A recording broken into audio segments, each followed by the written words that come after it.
しな身を揃えてゆこうお互いを信じ合う5人の仲間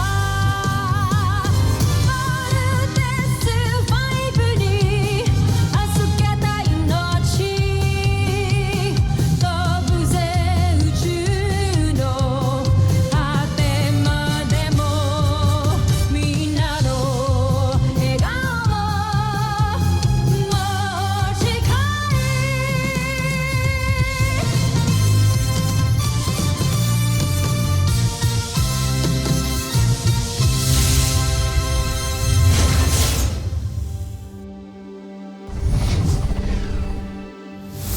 Ang nakakaan sa Voltes 5 Legacy. Kasama ka sa Voltes team? Isa ka sa mga piloto ng Voltes 5? Yes, I'm part of the Voltes team. Promise mo sa akin na walang makakaalam ang malaman mo. Okay? Siya ang aking espiya, Sandra. Kilala ko na kung sinong mga piloto ng Voltes 5. Tiyak akong may maganda kang balita. Sino-sino ang mga piloto ng Voltes 5? Sina Jordan Hughes, Andrew Chambers, Hiro Nagasaki at mula sa Pilipinas, sina Ezekiel Somera at Cassidy Lapay. Ano ito? Mga pangalan? Nasaan ang mga itsura nila? Wala akong nakuha. Hindi maaari ito. Bumalik ka doon. Kilalanin mo sila. At huwag kang babalik dito nang hindi mo nagagawang pinapagawa ko sa'yo. Dr. Smith, mission accomplished. Anong nalaman niyo tungkol kay Judy? Walang nakitang record kay Judy, Doc. Hindi siya nag-e-exist. May napansin pa po ako. Yung biothermal scan ni Steve and Bert Armstrong. Parang iba din po. Kung ano man maging resulta ng report mo, ay mananatiling confidential. Tignan mo to. Ano po ito? Biothermal scan ng grupo niyo. I-check mo yung kay Judy. Siya lang ang naiiba. Because she's not human. She is an alien. Hindi po totoo yan. Judy is a Bozenian.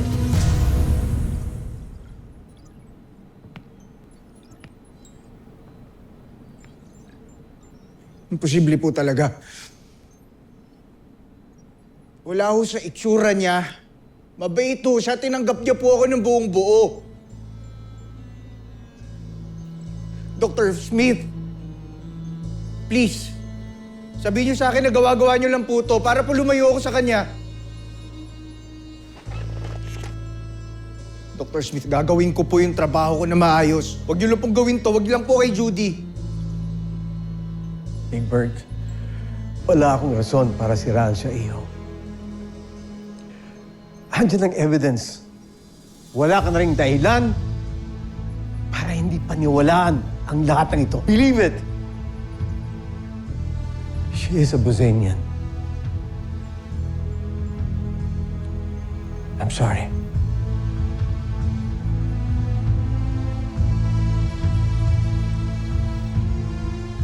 Sergeant Major.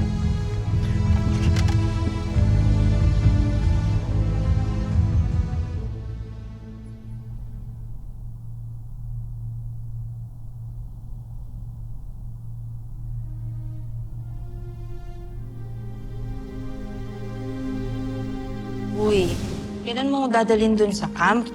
Nag-promise ka, di ba? Sige, bukas. Off mo ba? Yes, of ko bukas. Matutupad na yung childhood dream ko. Ay, nako. Grabe, Big Bert. Ang ganda niya, ha? Gusto ko siya, kuya. Alam mo na, you found the keeper. Ang gagawin mo, lagaan mo, ha? Sorry tumutunog kasi kanina eh. May nadidinig akong nagsasalitang lalaki. Language translator yan. It's a prototype na gawa nung kuya kong engineer. Tapos, pinapatest niya lang sa akin ngayon. Malayong relative ko yun. Tsaka, kagaya nung kapatid mong bunso, parang inventor din yung kuya ko na yun. Kaya tingnan mo, kung ano-ano tuloy yung naiimbento niya. Kasama ka sa Voltes team? Isa ka sa mga piloto ng Voltes 5? Pinagkakatiwalaan kita. Yes, I'm part of the Voltes team. At yung kapatid mo, isa rin siya, right? Judy, huwag ka na magtanong kasi sobrang confidential yun eh. Basta, promise mo sa akin na walang makakaalam ang malaman mo. Okay? Akala ko totoo ka. Akala ko, mahal mo ako. Wala ka pala. You're nothing but a big lie.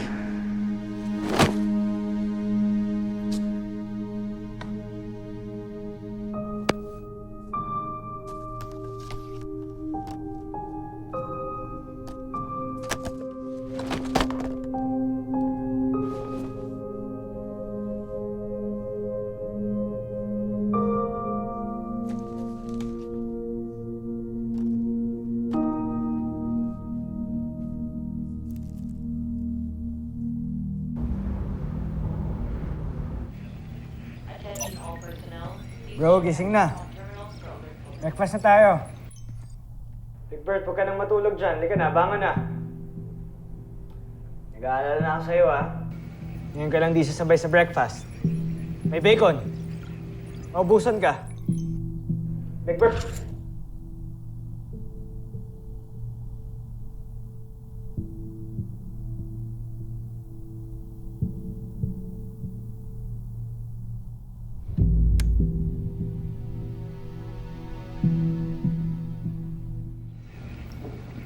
Big Bird, gising na. Kaya mo na muna si Big Bird.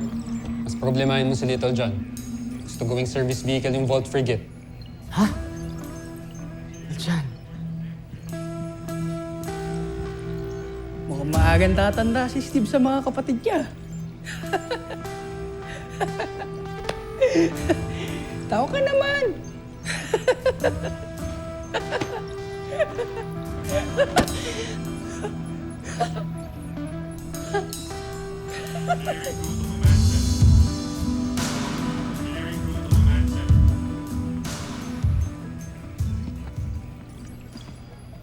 Little John, alam mo naman nakakampi mo ako, di ba? Pero, hindi kita pwedeng payagan lumabas with the Vault Frigate, okay? Sandali lang po ako. Gagamitin ko na po yung frigate para kapag may emergency. Kaya nga hindi ka pwedeng umalis. Kasi pag may emergency, paano ka makakabali? Pero sa main dad lang yung competition, kuya. Naaalala mo? Ngayon mangyayari yun. Ngayon ko ilalaban itong si Mikasa ko. Naipaalam ko na yun sa inyo, di ba? Alam ko. O paano pag may umataking beast fighter? Anong gagawin mo? Ha? Little John, di ko to sinasabi bilang kuya. I'm the leader of this team. Kaya this is an order. Pero pinagandaan kong kompetisyon na ito, kuya. Tagal ko in-upgrade to si Mikasa ko tapos di mo ko papayagan. Little John, pwede ka namang umalis pero you cannot bring the Vault Frigate with you. Kaya kung gusto mo, ako pa mismo sasamahan. No, Jamie. Walang aalis dito. Hayaan nyo ba si Big Bird doon? Malungkot din natin sasamahan. Andito ka naman, kuya. Tama na, Little John. Huwag ka na makipag-argue. Basta walang aalis dito. Little John? Little John? Ginamit niya naman yung hologram niya. Kasi yung batang yun.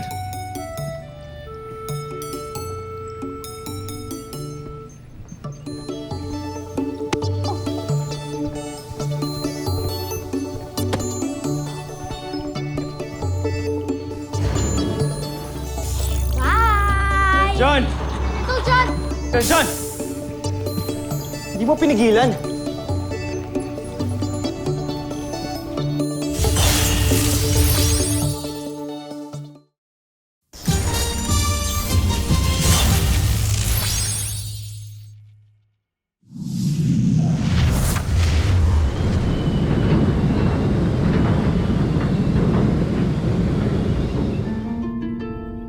Sandali. Ano ito? Saan kaya pupunta ang isang yan? Bakit mag-isa lang siya? Suguri mo, Hindi na kailangan. Jomfrey. Hindi kumpleto ang Voltes 5, kaya hindi sila mabubuo. Sabihin mo kay General Draco, pasugurin ang ating beast fighter. Masusunod, Jom.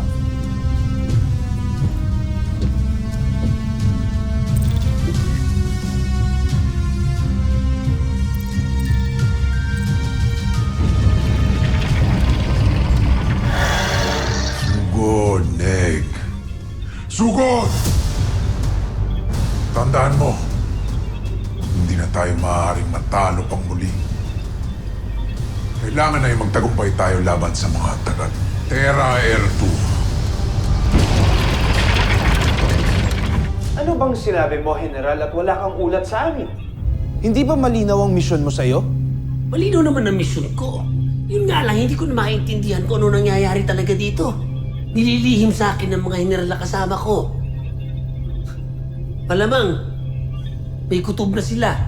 At saka si Prinsipe Santos, tingin ko naghihinala na sa tunay na tungkulin ko dito. Matalino talaga si Santos. Hindi siya madaling lamangan. Mahal ko, Emperador. Ano ba talaga gagawin ko? Huwag kang magpahalata sa kanila. At kapag tanungin ka, wala kang aaminin. Sige na, ayoko na makita ang pagmumukha mo.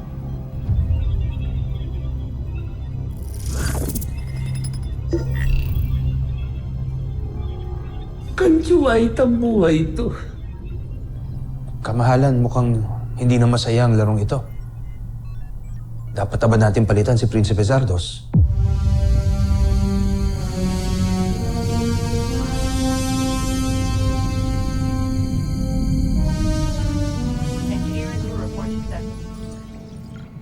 This is not good. Not good at all.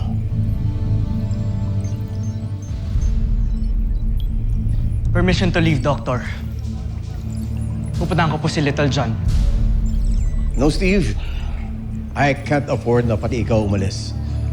Pwede bang taong sumundo kay Little John? Sergeant Major, magpadala ka ng tao. Sunduin si Little John.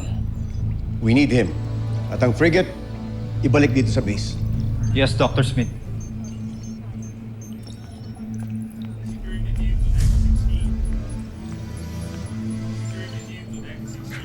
Mapagod na ako, Doctor. Kahit yung mga kapatid ko, hindi ko man lang mapasunod sa akin. Baan mong pasensya mo, Steve. Alam mo namang bata pa si Little John. Doktor, mabuti ho sana kung si Little John lang. Pati ho si Big Bert, ayaw niya akong kausapin. Nagkukulong siya sa kwarto niya. Ano bang nangyari? Bakit po masama yung loob niya, Dr. Smith? I'm sorry, Steve. Huwag mo nang piliting alamin.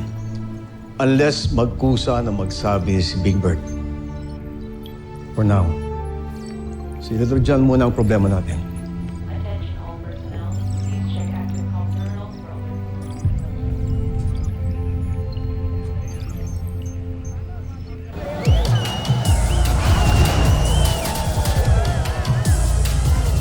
Ladies and gentlemen, welcome to the RC Boat Club competition. Captains, are you ready? Ready! 1, 2, 3, go!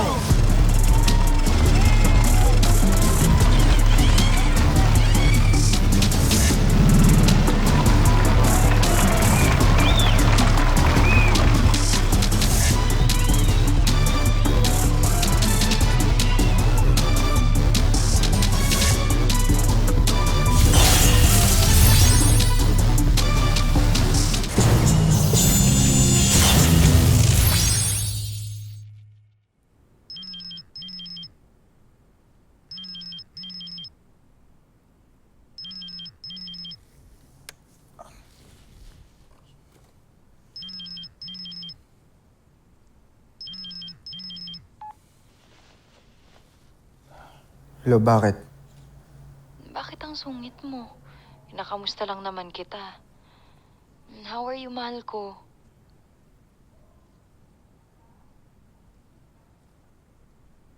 Asan ka? Pupuntahan kita. Kailangan natin mag-usap. Tungkol saan? Basta, nasaan ka? Nandito lang ako sa work. Bigla naman akong kinabahan sa'yo. Parang ang seryoso mo kasi. Ano ang pag-uusapan natin? Hello?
Kanina ka pa aligaga dyan. Chill. Baka naman on the way na rin yun si Bert. Eh, ngayon lang kasi na-late yun eh. Uhusin mo naman masyado sa time. Hindi naman. Naninibago lang kasi ako sa kanya kasi parang may iba sa kanya kanina nung magkausap kami. Ano naman? Basta, parang may something. Parang awkward siya kanina nung magkausap kami. Bakit? Ano nangyari? Nagkakagulo sa mga tao.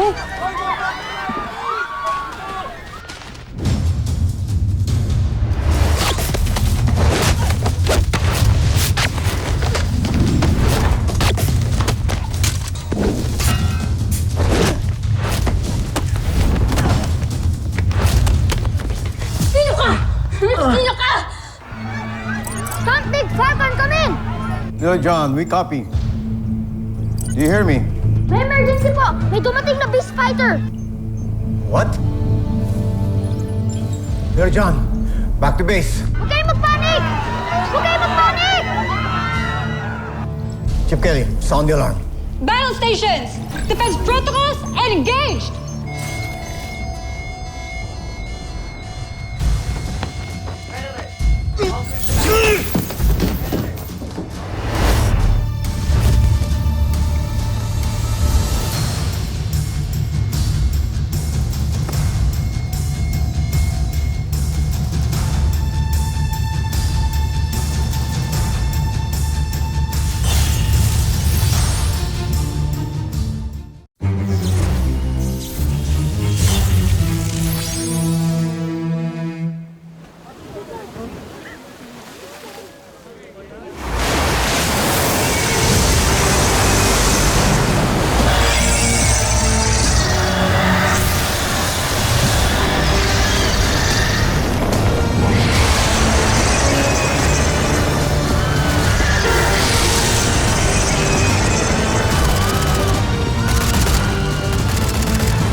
Tama si Kuya Steve. Dapat pala hindi na lang ako umalis.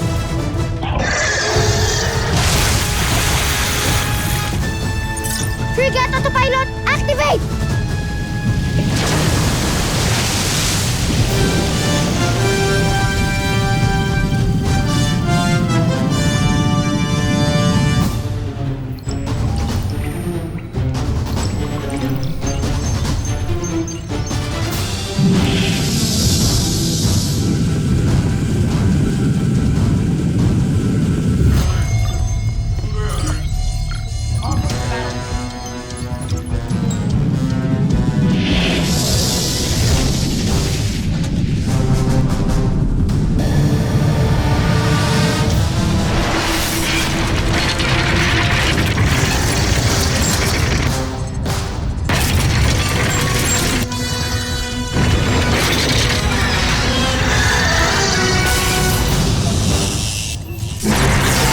Bitawan mo ako! Bitawan mo ako!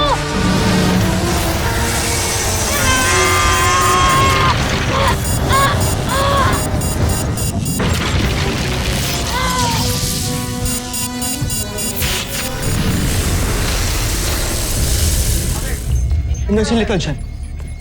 Mag-isa din yung kapatid ko.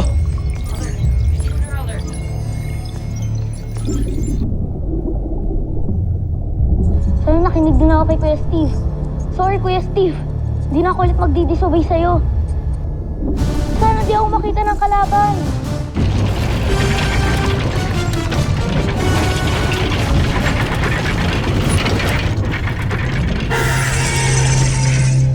Ned, hanapin mo ang nag-iisang Voltes 5 na yon.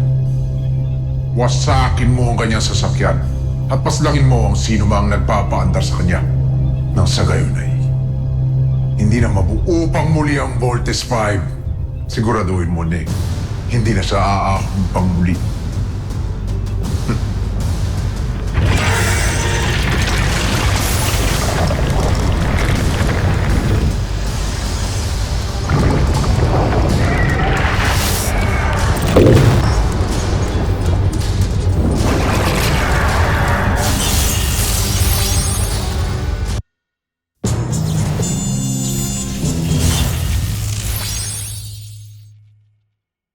Ano?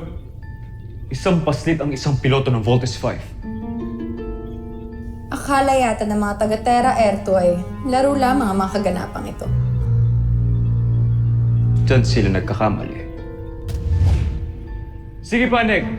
Huwag mong titigilan ang isang yan hanggat sa hindi mo siya napapaslang at nawawasak. Siguro'y nag-aalala na ngayon ang kampo ng kalaban. Hindi nila alam kung anong sorpresa nag-aantay sa kanila.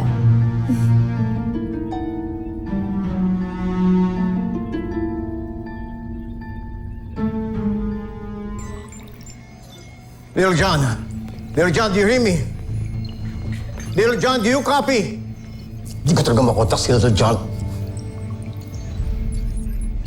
Nga ba yung sinasabi ko eh?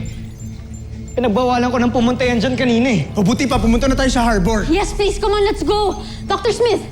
Yes, go rescue Little John, the boat frigate. To the pods now! Let's suit up now! Let's go! Let's go!